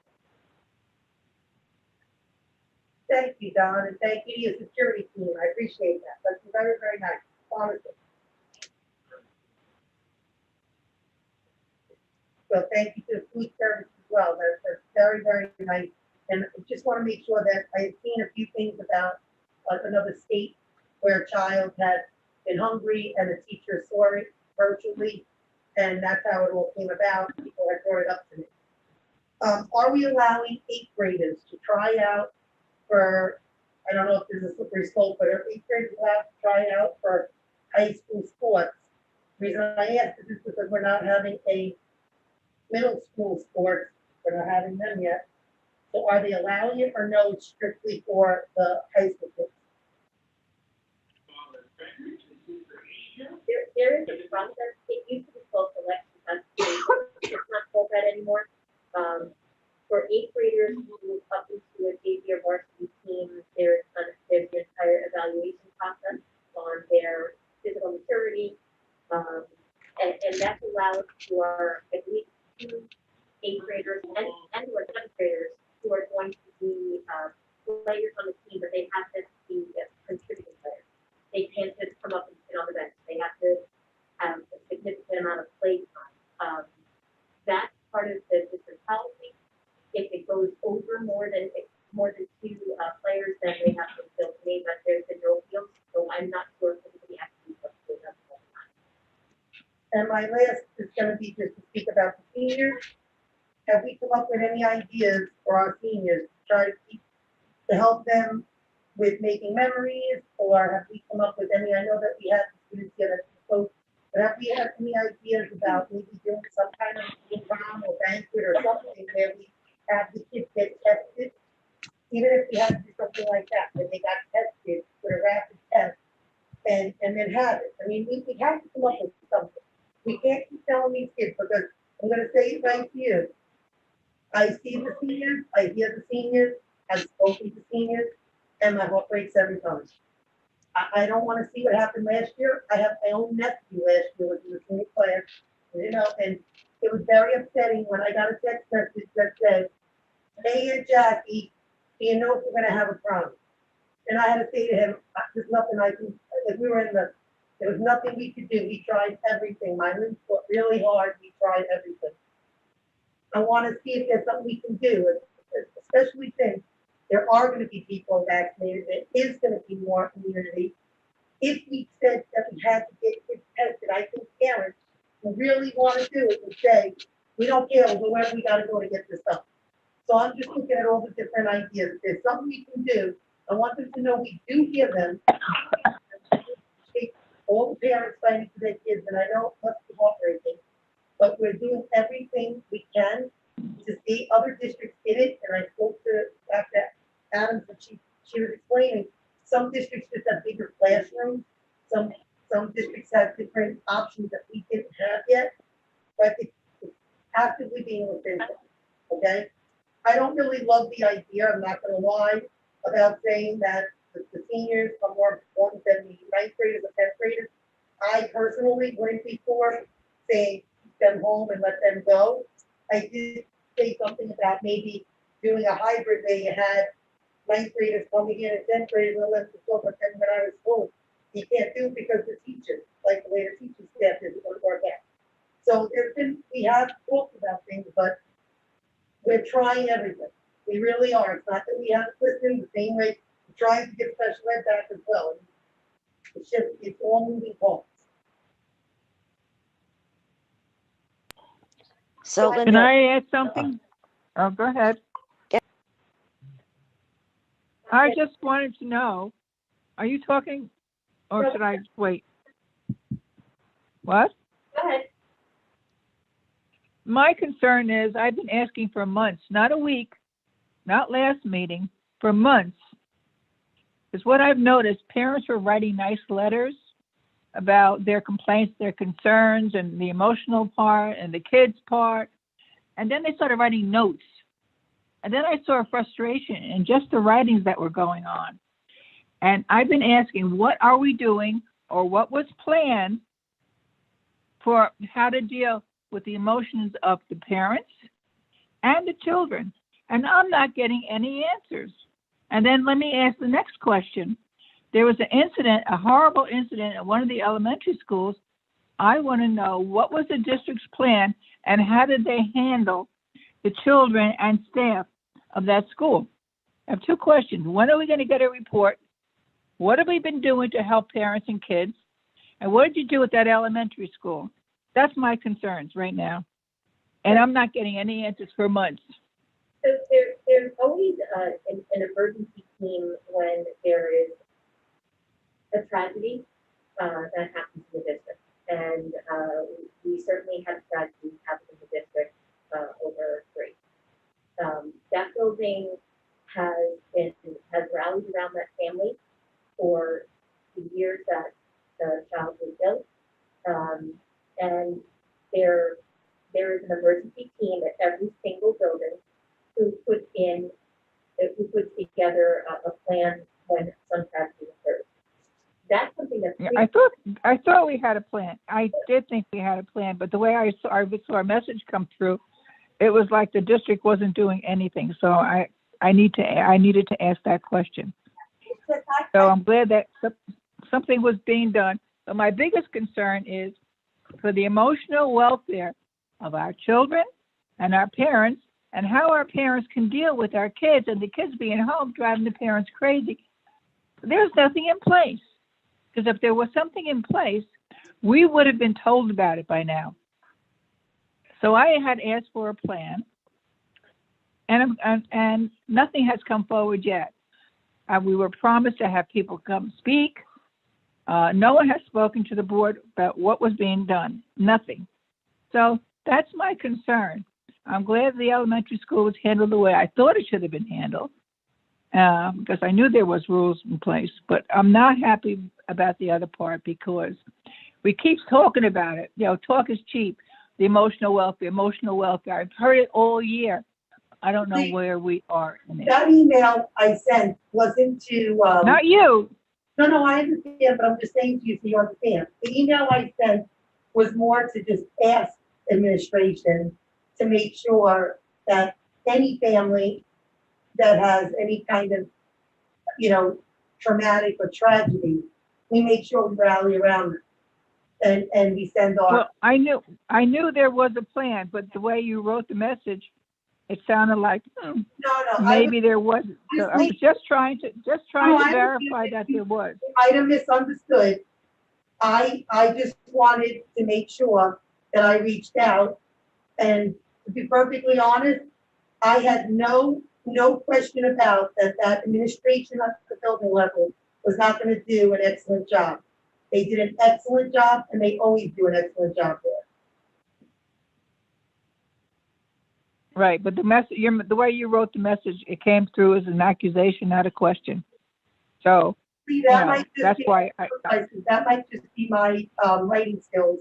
Linda understood it when I wrote it. It was no accusation. It was just asking and making it clear that if anybody in our district has a tragedy in their family, we need to make sure that we support them in any way possible. And we should, 100%. That's what makes this community great. That's what makes people like me who graduate want to live here still, as an adult and raise our families here. Okay, so that part is cleared up. I'm happy to hear that our staff has a plan and they're following the plan. So that went away quickly. My concern is about what I brought up before. I'm not going to repeat myself over and over again. There is no one came to us yet. After months of asking politely, I'm not going to be polite tonight about it. I'm not. I have no reason to be. I've been asking about this for months, not a week, not last month, not the month before, for months. We have problems in this district like any other district. We don't talk about the drug problem we have right now. We're ignoring everything. We're dealing with COVID and everything else is being ignored. And I don't think it's funny anymore, and I think everyone should be concerned. This is a priority. And you keep saying the word emotional welfare, but you're not hearing a plan and you're not seeing a plan. Okay? So I'm tired of talking about it. I'm tired of hearing the words. I need to see an action plan. I need to see what we're really doing. How are we helping these parents? They can't relate to their children anymore. Children don't want to be home. You hear all these parents talk about this stuff. We're not doing anything. It's a priority. End of story. You make valid points, Lee. I have a question. So I know Sachem is attempting to bring back their students. They're starting with their ninth and 12th grade. I thought Ninth, it was 6. I yeah, thought it no, was I, 6 I, months. yeah, I think, yeah, you're right. It's 6 and 12, and then they're going to slowly bring in everybody else. So Linda, have you looked at what Sachem is doing, and have you considered your plan to come back?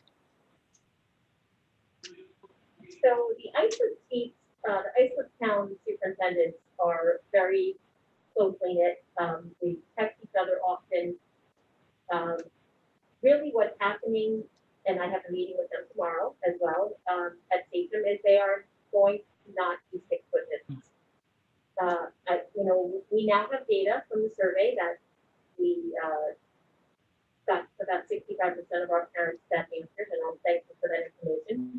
And I spent most of the vacation taking a look at that data and analyzing it child by child, to be honest with you, because I wanted to see if it was potentially possible with the way people answered that survey to meet the CDC guidelines. We have, and I spent the majority of the focus on the high school. We have 830 courses. So what Jackie said before about, maybe bring the 9th and 10th grade in some days and the 11th and 12th grade in other days and have the whole thing together. We have 830 courses taught by 830 teachers in different periods.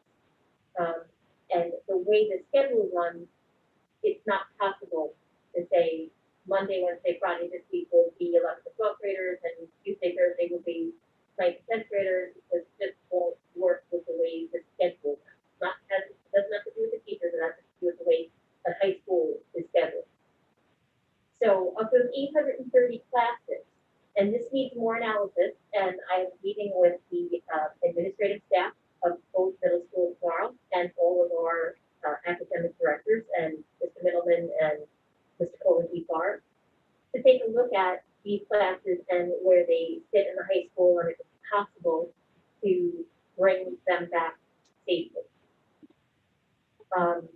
Of the 830 courses, 33% of them, even with the parents who said that if we went fully back to school, they would pull their kids out and have them be fully virtual. 33% of them have 16 or more kids still enrolled in the class. And as I said, I went student by student, class by class. So 16 in a room this size is fine. I could still be 6 foot socially distant. But not all of our rooms are this size. So we need to look at those rooms. There's 68%, 67%, of rooms that would have 15 or less. But there are some classes where 8 is too many because the structure of the class, the square footage of the class is so small that in order to remain socially distant, even 8 might be too many to be in that class. So tomorrow I intend to walk through with my administrative staff and see what that might look like if it's possible. We're going to focus first on special education and English and learners because we know that they're hurting the most and not being in school every day, and then move to the different grade levels after that. Pulling the senior classes that are mostly seniors, like AP composition, English 12 honors, English 12, and doing that same for just the seniors, 39% of the classes are over 16 enrolled, even when parents, even looking at the parents who said if they went fully back, they would take their kids out virtually. So 61% of the classes are 15 and under, and 39% of the classes are over 16. Again, need more analysis because the classrooms would be small enough that 12 might be too many to be 6 foot. And so we will be working on that as a administrative staff. I do want to just go back to our seniors not knowing about prom, about senior banquet. they have a prom date and a prom location. At this point, unfortunately, we have to still go with the laws of the executive orders that Governor Cuomo laid on. So they have a senior prom. It's at the Crest Hollow, and it's on June 23rd. That's scheduled. That was scheduled through the senior class advisors. That was probably scheduled way back when they were juniors. I'm not really sure exactly when that was, the deposit was put down on that, but it was certainly not within the last few months. So it's June 23rd at the Crest Hollow. At this point, I think the mandate is 150 maximum, and everyone needs to be tested. If that's the way it's going to be, we may have to go with that. And that may not make everybody happy, but we're not allowed to break the law or break the executive order. And that's one date and location. They also have a date and a location for the banquet. So the senior banquet is scheduled for May 26th at Flower Field. Same issue though. Right now, it's 150 max, and everyone needs to be tested in order to go. I know that this may be a surprise, but Ms. Moran and I spoke about this actually before break, and he would like to do an entire outside paintball event, a day off from school or school day, go out. They're trying to iron out the details sometime at the end of April. I know it doesn't make up for not being able to go away for Rocking Horse Ranch, but we thought that this would be something that would be unique and special to them. And I know he was going to give more details out, and I'm kind of blowing up the spot at this point. So, and he got to do all that. So he knows that's what it's like. So I just wanted you to know that these are there. So, you're hearing from other places that they have these events, that they're under the same strictures that we are. But we have the event set too, and we'll see what the executive orders are at that point and how we can move forward with something that celebrates our graduation set on the calendar. I mean, what do you put on the? Oh, well, we have. I'm just saying it as like somebody who was there as an aunt, and it was really done very nicely. Between administration and between security, it was done, I thought it was so nice compared to what I thought was gonna happen. And I'm just saying, not to say that that's how you wanna have graduation, but if it's a last resort, it was nice. They crossed the stage, they got to take pictures with their families, they got to get professional pictures. It was very nice. You mentioned about the prom, which I appreciate, and you mentioned that the city that again, the date is set, and we didn't hold there. Right now, up to 250 people with testing, which will eliminate 6-foot social distancing at that time as well, correct? So, right, you're at a catering hall for 150 people. There's no 6-foot.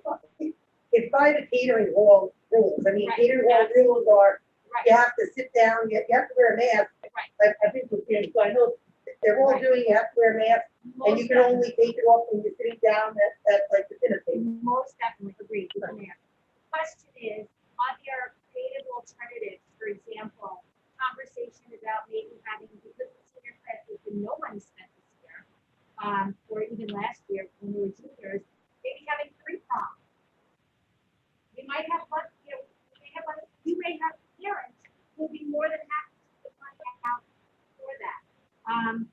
Or, an option of having a tent outside, of our school and maybe doing something that way. But, one of those types of options, or just to have those further conversations is really. I think those conversations should really be happening with seniors and the senior class advisors. So I'm not sure if those conversations are not happening. We are having those clubs with senior club advisors, and the clubs could be happening virtually. So you can have a Zoom meeting of up to 100 people. Actually, we have a Zoom account, so we can have a Zoom account with basically an infinite number of people. So if we need to arrange something to have your senior class advisors reach out to the senior class officers, those are the conversations that really would be helpful. And I think your seniors would have great ideas, maybe even better than us. Agreed. We're getting the Google Forms, but I think that they need to get the Google Forms. That's great. that option. Maybe they're probably not going to be able to bring dates. Right. So I don't know if they're all going to really want to go to that option. Right. We need to be creative. We need to come together. They might not want to go to the Crest Hollow. My daughter said she would go to the field and have a better time. We need to be creative. We need to get that positivity going because there's a lot of negative. Let's do something really great for them. But we want to be involved. I feel very left out. I don't know. Right. But I'm usually more involved. I usually know what's going on. I have no idea what's going on. Right. And I think it really needs to come, the seniors could be taking control of some of this with their senior president. You know, the fact that you guys didn't know that the date existed, I'm not sure how that has happened. Okay. You know? We don't know. Okay. But like our children, like we have diverse children too, but my daughter was very involved in school until 8 o'clock at night, and then she would go to dance. Now she has more, freedom, I guess. But she was very involved with other clubs, big line, everything. So she was busy every day. She never joined student government. So I don't really actually know any kids in student government who know this information. But she might not want to do the Crest Hollow. And so, right. yeah, it wouldn't be a student government thing. Generally, this would be to the senior class. So I don't think so I don't think she is involved with that because she has so many other activities. But maybe if this was on the Google Classroom, and I have people text me right now, please find out this because so many people don't know that. We were at the salon the other day and people were trying to make reservations and she's like, Mom, everyone else is they're getting their hair done, everything else, and we don't know what's going on. So what I'm going to do is I'm going to ask Mr. Moran to put something in the 12th grade Google Classroom and give this information, give the emails of the senior class advisors, because really where taxpayers are paying to have these holding class advisors do their work, they need to do work. And they need to get the seniors together to have these conversations, even if they're all working here. Because some of the girls might not want to go if they can't bring their date, Right. And some of the people have known these other people for years. They might want to, and you might want to just keep it to the next club also being that everyone has to be tested. But 150 is very limiting, so who knows if they're really going to want to do that. My daughter wants to do her friends, all of her friends. She wants to see these people that she has only seen every other day. So I could see her speaking out of turn, but.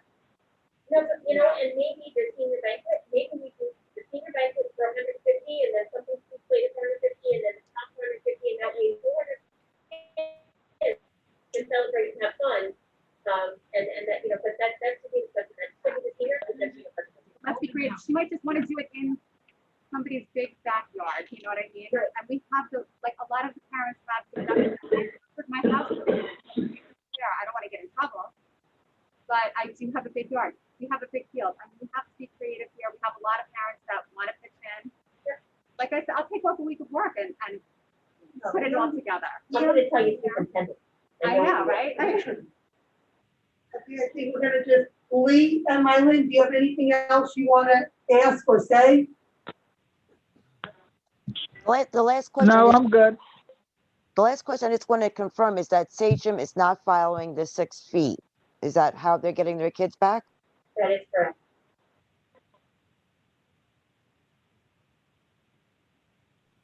Okay, if there's nothing else that we're gonna speak about tonight, the next meeting will be March 9th. We're gonna adjourn the meeting. Oh, yeah. Oh, wait, Linda wants to say, hold on. Can I just do a commercial? I'd like to congratulate Mrs. Lori O'Hara. She's our new Director of Special Education. She started with us yesterday, and she will be at the Connecticut Virtual SEPTA meeting, which I'm hoping that she's out there watching me right now, February 25th, which is what, 2 days? Yes, 2 days from now, Thursday night at 7:30. This is in all of the digital backpacks. It's a Zoom meeting, and Mrs. O'Hara will be there, and there'll be a lot of questions and answers if you're interested in attending. So that's 7:30, SEPTA meeting on February 25th. Thank you, Linda. I have one question. Go ahead, Lee. What happened? When are we hiring a technology person? Linda? We would have to go into executive about that, Lee, so. I said when. Right I now, didn't say that who. would I be said something when. that, I said okay, when. well, that's something you could have added to the agenda with Jesse for the next meeting if you like. So there is no when? Okay, if there's no when, what are we doing when the teachers need help? Linda? The board members can certainly go back into the second exec after this public meeting, if you'd like to, when we discuss it. Okay, this is not an executive session question. It's about technology. Right. Who is training people that are having problems? Do we have someone in place that's doing it? And if they're interim, is there someone helping teachers? So currently, the staff is reduced. We have a teacher who is our technology integration specialist, who's back from her maternity leave. And we are accessing professional development support from those using our model school days. But it is something that I am very concerned about. So are we going to do something about this, or are we just going to continue whatever it is we're doing? You know, I mean, this is about educating students, not playing games. So the board, I'm not, you can go back and exec for 5 minutes just to discuss staffing. we have to hire somebody, you know that. I don't disagree with that. Enough of this nonsense. I agree with you, Lee, but unfortunately, right now, we're only 3 people. I would prefer, I know, but I would prefer to have the whole board. I would prefer to put it on You for only the need- next meeting. I think we should put it There's on only- for the next meeting. I made a note. There's only 3 people You now. want, Lee, There's I only want 3 of- you in 2 weeks. Is there only 3 of us on right now? Yeah, Lee? It makes, all we need is 3. we All have you Mark. need is 3. And Mark's here too. 4. Huh? Mark's still. We have 4 board members. Let's make a decision and move forward. This is not about us. It's about what's the best interest in the district for children. So let's just move forward and not be political and do Lee. what's right. Lee, What? we have half the amount of students in school at this time right now, and you always want to hire people. I don't know why you're making a This big has deal. nothing to do with hiring people. Okay, well, this has to do with hiring. half the amount It of has to people do in with- school. We have more teachers. We've hired. I'll tell you Payroll guys is- what, No, Our payroll is higher. I think we Technology should problem. discuss this in executive. I think we should discuss this in executive when you guys can all be here in person with me. Because you guys are going in and out, terrible reception tonight. And I understand you needed to be in Zoom, but to be perfectly honest, this is not a conducive way to do business. Having 4 board members be Zoom and 1 be here with the cabinet. The cabinet's been here all day working and here now late night. There's no reason why we all can't at some point be at a meeting and speak face to face. We expect our teachers to come in, we expect our students to come in, we expect our staff to come in, we expect everybody to come in and show a committed, responsible, accountable, responsible way to work. And yet, they're all doing their job, and us as a board, I'm sitting here alone. So I have to tell you right now, I'm not willing to go into executive and talk about anything tonight. You guys want to talk, we can talk at the next meeting, and you guys can come to the meeting. I agree. We should all be in person, but as far as accountable, It's best. And okay, people- as far as Well, accountable, if everyone wore their mask, Mark, Everything, we and wouldn't it's have a coming in problem. very choppy. I've been to every meeting as far as accountable. I'm just sick today. I'm homesick. But you know Okay, well, what? I hope you feel better, but I'm gonna motion now for an adjournment. Motion. Second. All in favor? Hi. Aye. Aye. Aye. Have a good night, everybody.